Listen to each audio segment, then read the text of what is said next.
brought to you by Nova शुद्ध घी। जब जब खाए दिल खुश हो जाए, सदियों का नोवा शुद्ध देसी घी, सपना स्वस्थ भारत का।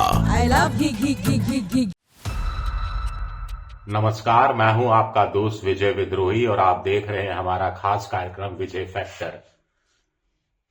तो चुनाव आयोग ने बिहार में एसआईआर तो एक पायलट प्रोजेक्ट के रूप में कराया और अब उसकी पहली बड़ी अग्नि परीक्षा, पहला बड़ा प्रयोग क्या बंगाल में होने जा रहा है और क्या इसके पीछे कोई साजिश है, इसको लेकर दो नए सवाल पैदा हुए हैं बंगाल में।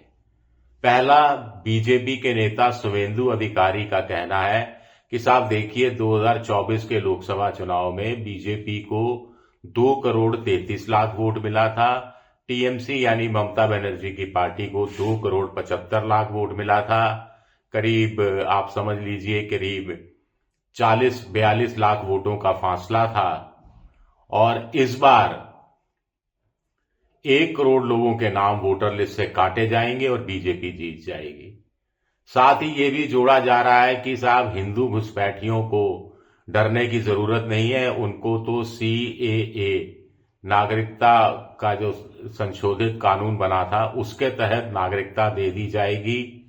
लेकिन जो मुस्लिम घुसपैठिए हैं उन्होंने अपना बोरिया बिस्तरा बांध लिया है, बांध लेना चाहिए और बंगाल छोड़कर चले जाना चाहिए। दूसरी बड़ी बात यह है कि ममता बनर्जी ने एक बड़ा आरोप लगाया है। ममता बनर्जी का कहना है कि बंगाल में जो सीईओ हैं, चीफ इलेक्टोरल ऑफिसर हैं अग्रवाल, उनकी तरफ से बाकायदा प्रपत्र जारी किया गया था कि एसआईआर या चुनाव से संबंधित डाटा एंट्री के किसी भी काम के लिए कॉन्ट्रैक्ट पर अलग से डाटा एंट्री ऑपरेटर हो या फिर सॉफ्टवेयर डेवलपर हो, उनको नहीं रखा जाएगा और ये आदेश साफ तौर पर डिस्ट्रिक्ट इलेक्शन ऑफिसरों को दे दिए गए थे, डीईओ को। लेकिन ममता का कहना है कि अब सीईओ के दफ्तर ने टेंडर फ्लोट किया है जिसमें कहा गया है कि सीईओ के दफ्तर को, चुनाव आयोग को 1000 ऐसे डाटा एंट्री ऑपरेटरों की और 50 सॉफ्टवेयर डेवलपर्स की जरूरत है।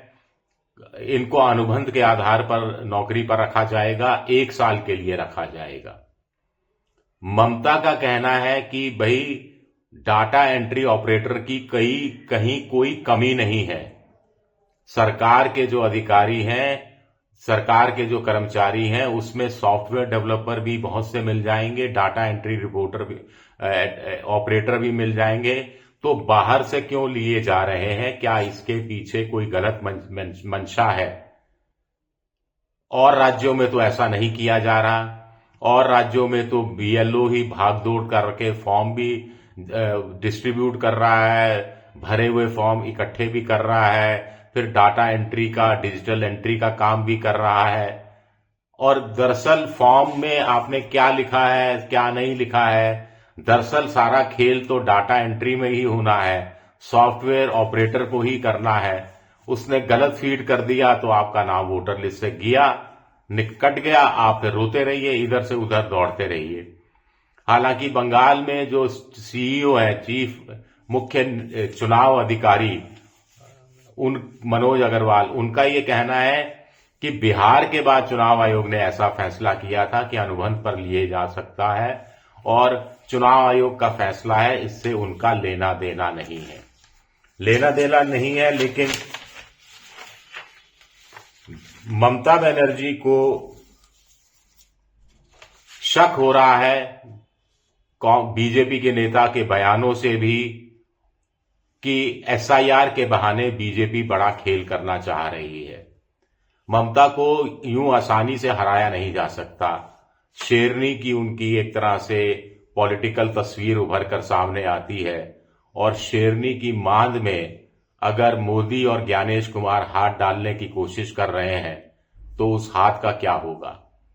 क्या ये हाथ डालने की कोशिश एक दुस्साहस है, चुनौती है, या फिर एक सियासी चाल है?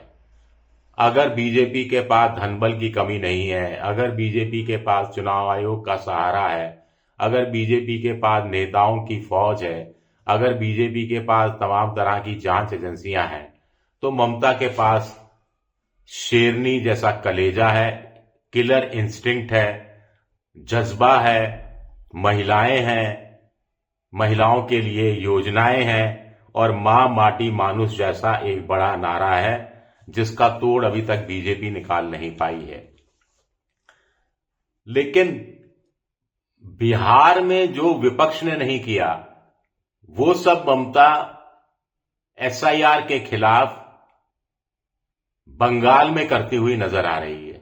एक फर्क तो यह है कि क्योंकि ममता की सरकार है, राज्य कर्मचारी उन्हीं के हैं, तनख्वाह उन्हीं के यहां से जाती है, जो उनकी जो कॉन्फिडेंशियल रिपोर्ट लिखना तमाम चीजें वो सब ममता के हाथ में है।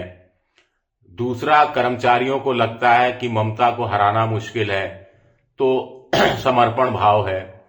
तीसरा, ममता ने जैसे ही एसआईआर की घोषणा हुई जगह जगह अपने कार्यकर्ताओं को सक्रिय कर दिया, खुद सक्रिय हो गई, रोड शो कर रही हैं, मतुआ समाज के लोगों के बीच में 3 किलोमीटर का रोड शो कर रही हैं, बाकी लोगों के साथ घुल मिल रही हैं और कैंप लगाकर टीएमसी का कार्यकर्ता और बीएलए के अलावा टीएमसी के कार्यकर्ता भी मदद कर रहे हैं कि बूथ लेवल पर तमाम वोटरों के नाम रजिस्टर किए जा सकना सुनिश्चित किया जाए।